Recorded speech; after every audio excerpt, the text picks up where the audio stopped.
വീണ്ടും ഞെട്ടിച്ചുകൊണ്ട് ഒരു 4 വയസ്സുള്ള കുഞ്ഞിന്റെ മരണവാർത്ത പുറത്തു വന്നിരിക്കുകയാണ്. തൃശൂർ കുന്നംകുളം എരുമപ്പെട്ടി വെള്ളറക്കാട് ആദൂർ സ്വദേശി കണ്ടേരിവളപ്പിൽ ഉമ്മർ മുഫീദ ദമ്പതികളുടെ മകനായ മുഹമ്മദ് ഷഹലാണ് ഇന്ന് രാവിലെ അതിദാരുണമായി മരണപ്പെടുന്നത്.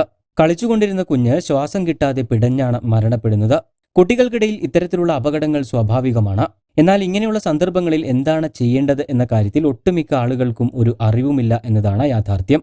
കാരണം ഇങ്ങനെയുള്ള സന്ദർഭങ്ങളിൽ ജീവൻ തിരിച്ചു കിട്ടാനുള്ള സമയമെന്ന് പറയുന്നത് 4 മുതൽ 8 മിനിറ്റ് വരെ മാത്രമാണ്. അതുകൊണ്ട് തന്നെ ഇങ്ങനെയുള്ള ഘട്ടങ്ങളിൽ എന്തൊക്കെ ചെയ്യണമെന്ന കാര്യങ്ങൾ കൂടി ഈ വീഡിയോയിൽ ഉൾപ്പെടുത്തിയിട്ടുണ്ട്. ഇന്ന് രാവിലെ 9 മണിയോടുകൂടിയാണ് സംഭവം നടക്കുന്നത്. വീട്ടിൽ കളിച്ചുകൊണ്ടിരിക്കെ പെട്ടെന്ന് കുഞ്ഞ് ശ്വാസം കിട്ടാതെ പിടയുന്നത് കണ്ടാണ് വീട്ടുകാർ ഓടിയെത്തുന്നത്. തുടർന്ന് തൊണ്ടയിൽ എന്തെങ്കിലും കുടുങ്ങിയതായിരിക്കുമെന്ന് കരുതി പരിഭ്രാന്തരായ വീട്ടുകാർ ഉടൻ തന്നെ ആശുപത്രിയിലേക്ക് കൊണ്ടുപോവുകയായിരുന്നു. എന്നാൽ അപ്പോഴേക്കും മരണം സംഭവിച്ചിരുന്നു. ആദ്യം കരുതിയത് കുഞ്ഞിന്റെ തൊണ്ടയിൽ കുപ്പിയുടെ അടപ്പ് കുടുങ്ങിയതാണ് എന്നാണ്. എന്നാൽ വിശദമായ പരിശോധനയിലാണ് മരണകാരണം പേനയുടെ മൂടി തൊണ്ടയിൽ കുടുങ്ങിയത് മൂലമാണ് എന്ന് സ്ഥിരീകരിക്കുന്നത്. ഭക്ഷണമോ മറ്റു വസ്തുക്കളോ തൊണ്ടയിൽ കുടുങ്ങി ശ്വാസം കിട്ടാതെയായാൽ വെറും 4 മുതൽ 8 മിനിറ്റ് വരെ മാത്രമേ ജീവൻ പിടിച്ചു നിൽക്കാൻ സാധിക്കുകയുള്ളൂ. ഈ കുറഞ്ഞ സമയത്തിനകം തക്ക ശുശ്രൂഷ കിട്ടിയാൽ രക്ഷപ്പെടാൻ സാധിക്കും. ഇനി ഇങ്ങനെയുള്ള സാഹചര്യങ്ങൾ ഉണ്ടായിക്കഴിഞ്ഞാൽ എന്തൊക്കെയാണ് ചെയ്യേണ്ടത് എന്ന് നമുക്കൊന്ന് പരിശോധിച്ചു നോക്കാം. 1 വയസ്സിന് താഴെയുള്ള കുട്ടികളാണെങ്കിൽ കുട്ടിയെ കമിഴ്ത്തി നിങ്ങളുടെ കൈത്തണ്ടയിൽ കിടത്തുക. കുട്ടിയുടെ തല ശരീരത്തെക്കാൾ താഴെയായിരിക്കണം. നിങ്ങളുടെ തുടയിലോ മടിയിലോ കൈത്തണ്ട താങ്ങായി വെക്കാം. കുട്ടിയുടെ താടിയിലും കഴുത്തിലും കൈകൊണ്ട് താങ്ങ് കൊടുക്കുക. തുടർന്ന് കൈപ്പത്തിയുടെ കുഴഭാഗം ഉപയോഗിച്ച് കുട്ടിയുടെ തോളലുകൾക്കിടയിലായി ശക്തിയായി എന്നാൽ മൃദുവായി 5 തവണ തട്ടുക. പുറത്തു തട്ടിയ ശേഷം വസ്തു പുറത്തുപോയില്ലെങ്കിൽ കുട്ടിയെ മലർത്തി നിങ്ങളുടെ കൈത്തണ്ടയിൽ കിടത്തുക. കുട്ടിയുടെ തല ശരീരത്തെക്കാൾ താഴെയായിരിക്കണം.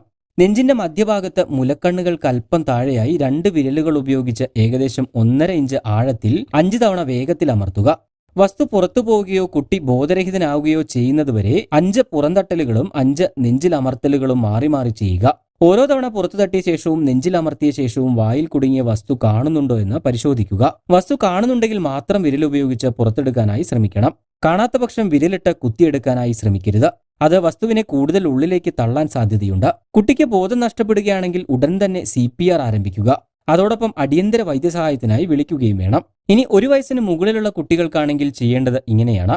കുട്ടിക്ക് ചുമയ്ക്കാനോ സംസാരിക്കാനോ കഴിയുന്നുണ്ടെങ്കിൽ ചുമയ്ക്കാൻ പ്രോത്സാഹിപ്പിക്കുക. കുട്ടിക്ക് ചുമയ്ക്കാൻ കഴിയുന്നില്ലെങ്കിൽ അവരെ മുൻപോട്ട് അല്പം ചായ്ച്ചു നിർത്തി കൈപ്പത്തിയുടെ കുഴഭാഗം ഉപയോഗിച്ച് തോളലുകൾക്കിടയിലായി ശക്തിയായി 5 തവണ തട്ടുക.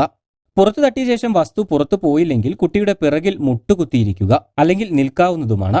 തുടർന്ന് കുട്ടിയെ അല്പം മുന്നോട്ട് ചായ്ച്ചു നിർത്തിയ ശേഷം ഒരു കൈ മുഷ്ടിയാക്കി കുട്ടിയുടെ പൊക്കിളിനും വാരിയലിനും ഇടയിലായി വെക്കുക. മറ്റേ കൈകൊണ്ട് ഈ മുഷ്ടിയിൽ പിടിച്ച് ശക്തിയായി അകത്തേക്കും മുകളിലേക്കും വലിക്കുക. ഇത് 5 തവണ ആവർത്തിക്കുക. വസ്തു പുറത്തു പോവുകയോ കുട്ടി ബോധരഹിതനാവുകയോ ചെയ്യുന്നതുവരെ 5 പുറംതട്ടലുകളും 5 വയറ്റിൽ അമർത്തലുകളും മാറി മാറി ചെയ്യുക.